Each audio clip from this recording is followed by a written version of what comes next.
Hey guys, what is going on? Payton here once again, and welcome back to my Manchester United career on FIFA 14.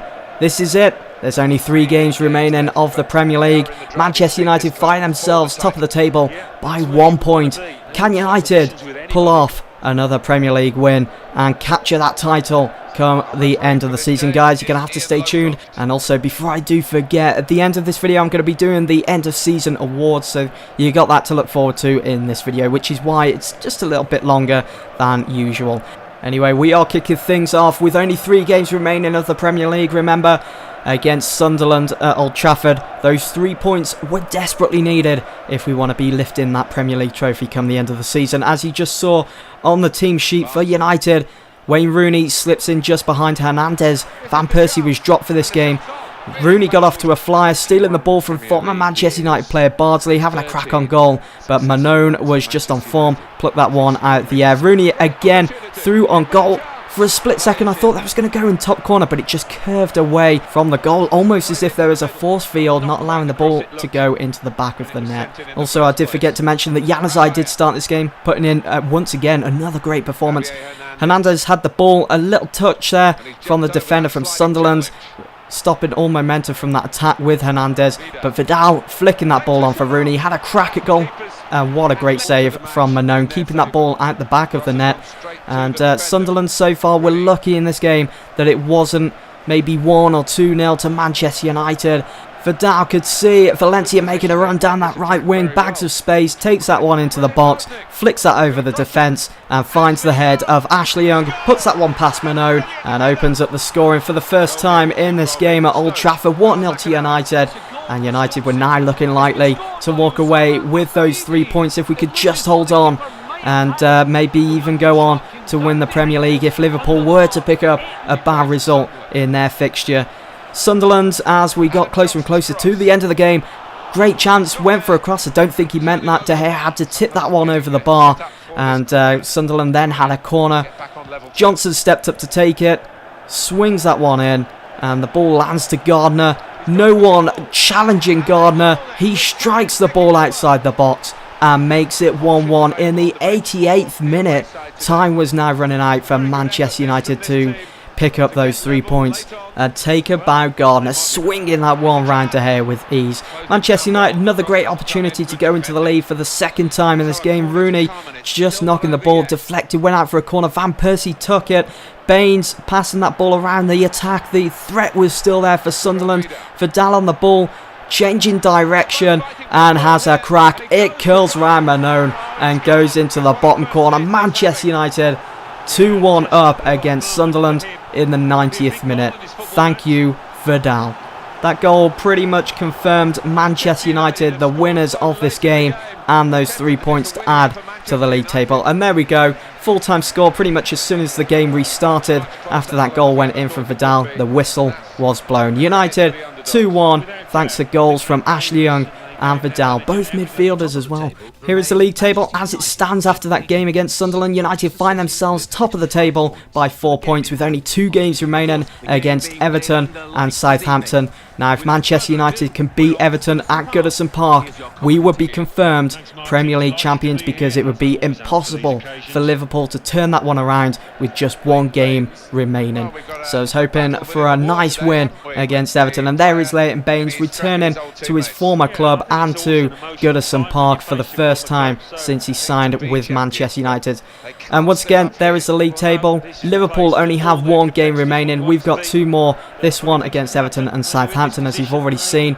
All we had to do was make sure we pick up the win against Everton. There is Everton starting 11, going for a strong side. They've got Joel in goal with Tim Howard out on the bench. Morales, Pienaar, Barkley, Velios up front instead of Jelavic.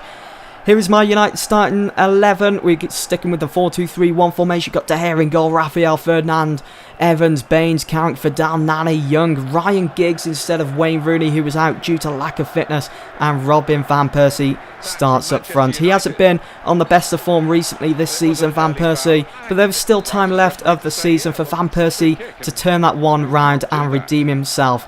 He stepped up to take the free kick 23 yards out from the Everton goal, and because I'm not the best at taking free kicks, it goes into the stands. Yes!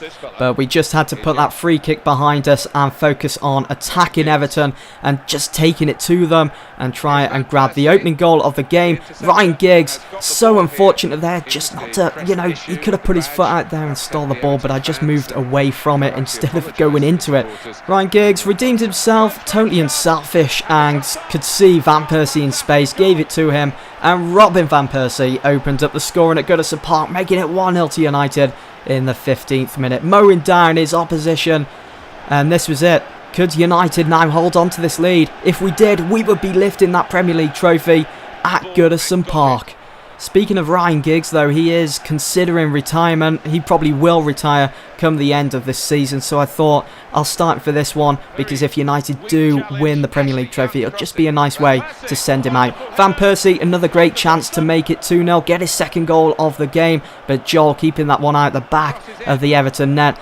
But it was only a matter of time before Van Persie made it 2-0 to Manchester United, getting his second goal eventually in the 34th minute. What a great setup as well.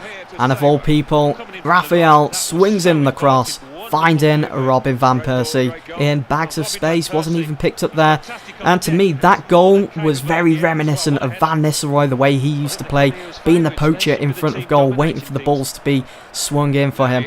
But anyway, we do push on into the second half. Van Persie again finding Little P. Hernandez. Ryan Giggs did go off in the second half for Hernandez, who came in to slip in just behind Van Persie in that 4-2-3-1 formation. Nani put Avedo under pressure there, trying to win the ball for United, trying to go and grab another goal. And Van Persie could see Hernandez making space for himself. And Hernandez, so unselfish, gave the ball to Van Persie. He could see he was wanting it on his head once again, and he got just that. 3-0 to United. Van Persie, the hat-trick hero, 70th minute. And I think it's pretty much safe to say, after that goal went in, that this season's Premier League winners are once again Manchester United. The game wasn't over just yet though. There's still a couple of minutes remaining. Everton wanting to get a consolation goal to say that they've put a goal past Manchester United in this fixture. Morales taking the ball down the right wing, and Barkley just putting that one wide. This is what Everton were like throughout the whole of the game. Totally off form. Jelavic came on in the second half. Great opportunity, but De Gea comes out, gets a foot to the ball. On the rebound, Gibson strikes the ball and it goes wide once again. Nani gives that one to Hernandez on the first touch, has a shot, and Joel managed to keep it at 3-0. And there we go. There was the full-time whistle at Goodison Park. Once again, Manchester United are Premier League champions. Such an amazing sight to see the team jumping around in high spirits. Sweet, sweet victory. It really is. You guys have been watching this season from the very beginning, and I think it was the first 10 or so videos that this United team, we just didn't look as though we would be worthy of lifting that Premier League trophy come the end of the season. But here we are now, Goodison Park, celebrating the 21st league title for Manchester United. Liverpool will be disappointed in that, because we managed to turn it around and leapfrog them big time.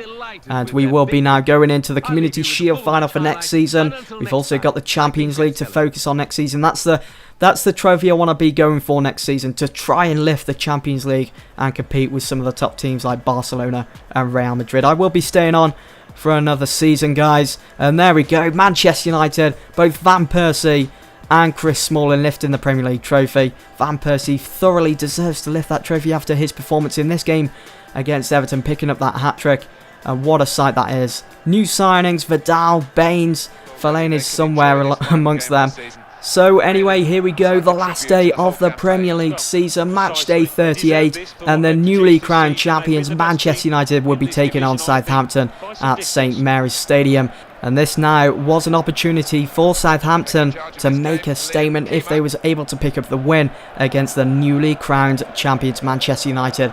Here is my start 11 for the game. We've got Lindegaard in goal, Phil Jones, Smalling, Vidic, Baines, Allison, Cleverley, Zaha, Januzaj. Wayne Rooney returns to the team, and Van Persie up front after his great performance in that previous fixture against Everton, where he grabbed himself all 3 goals of the game. Baines with a through ball for Januzaj. Januzaj steals the ball off Lovren. Yoshida trying to chase him down, but before he could get to the ball, Januzaj struck it and found the top corner from Manchester United. The newly crowned champions 1-0 up at St Mary's against the Saints in the 33rd minute. I have a feeling that Januzaj is going to play a big part in the Manchester United team next season with performances like that. Vidic has the ball stolen off him, couldn't get to it, and Lallana threw on goal, picked out just nicely and managed to put that one past Lindegaard in the 57th minute. I was questioning myself, what was going on with my defence? We couldn't get to the ball. We was just totally took off guard, totally shocked after that goal went in. It was 1-1 at St Mary's, and in the second half, Januzaj tried to look for Van Persie's head, and Baines with a great shot, looking for that top corner, and Jefferson, the goalkeeper for Southampton, just puts it over, keeping Southampton in this game, keeping the game at 1-1. Rooney with another opportunity, Jefferson pulling off another great save for Southampton, keeping the game at 1 apiece. Could United now get a second goal, try and get those 3 points to round off a brilliant season? Hernandez passes the ball through to Danny Welbeck. He was one-on-one with Jefferson and just slots that past him. Bottom corner, 2-1 to United, 80th minute with 10 minutes remaining of the game. Danny Welbeck is another player as well that I want to be starting a lot more next season, because Van Persie, as we all know, is getting older and his stats are decreasing. He's not the player that he used to be, but I'm going to hold on to Van Persie. I'm not going to sell him. I wouldn't sell Van Persie, not now, not this late on in his career. And there we go, full-time score was 2-1 to Manchester United. We did pick up those 3 points, the perfect way to round off a brilliant season, resulting in Manchester United, once again, the champions of England. So after that game at St Mary's, headed back to Carrington to check on my emails, see who's been messaging me. We have received some tournament prize money from the Premier League. 13.6 million will be added to my transfer budget when the transfer window reopens. I think it's the 1st of July. And take a look at that for a news article as well. Fulham celebrate winning the FA Cup. They knocked out Manchester United in the semi-finals and went all the way to pick up the famous trophy. At least I could say that we were beat by the FA Cup winners. So after such a busy season, I had to renew some contracts for some of the youngsters, especially Fabio for Mill, and also Tunnicliffe. I wanted to sign him up on a new contract. He's another young talent. He's got loads of potential to be someone that can have a first team spot in that United side. I was kind of surprised then after hearing that he declined my offer, so it was straight back to negotiating with him. I did pick up the Manager of the Month award. I'll probably also pick up the Manager of the Season award after I managed to turn around the season for Manchester United and pick up that Premier League trophy. It was back to negotiating with Tunnicliffe, offered him that contract, and eventually he accepted. He will be staying at Manchester United and might send him out on loan for next season.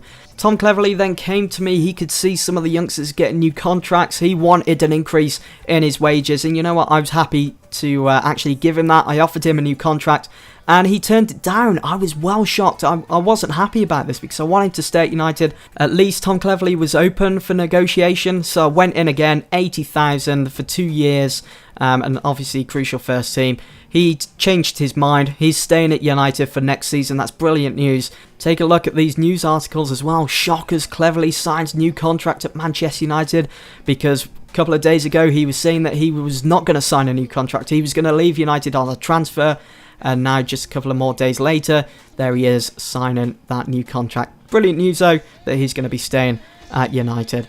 Also, we got a couple of players returning from loan with the likes of Henriquez, Vermeil, and also Bebe. Now, there's going to be a lot of trimming of the fat in the team when that transfer window reopens. I'm going to be getting rid of quite a few players.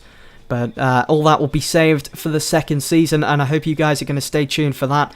We've got the Super Season from the board. Champions Cup performance, yeah, it wasn't the best. We managed to get through to the quarterfinals, but we just got knocked out, unfortunate. And domestic cup performance, we only won the League Cup as well. There is no FA Cup for United, but that's okay. We can focus on all those competitions once again come next season. Anyway, guys, after the squad report has finished, we're moving on to the end of season awards.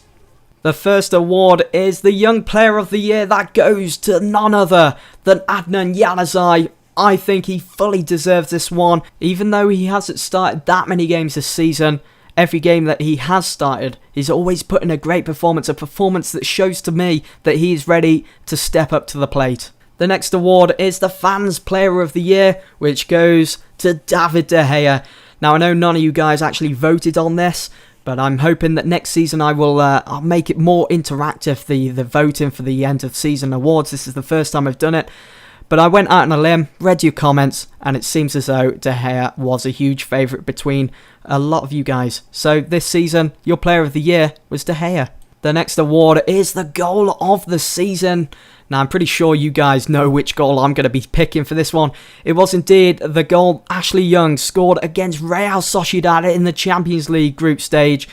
How he volleyed that just inside the box after a perfect setup from Wayne Rooney. It was the perfect goal on the volley, didn't even let the ball bounce on the ground, and it just hammered in off the crossbar and across the line. It was an amazing goal and an amazing game. If you missed it, it's part 6, guys. Now, it wouldn't be a Manchester United end of season awards ceremony without the Sir Matt Busby Player of the Year award. And this season, it goes to Wayne Rooney. I couldn't have wished for a better season for Wayne Rooney in this FIFA 14 career mode. If it wasn't for him, I don't think United would be lifting that Premier League trophy or even the League Cup. I mean, he's just been a central figure this season, and I thought, you know, he's the perfect candidate for that Sir Matt Busby Player of the Year. So anyway, guys, that is the end of this video. It's the end of the season, and I do hope that you've all thoroughly enjoyed, and I hope to see you all for the second season with Manchester United here on FIFA 14. See you there.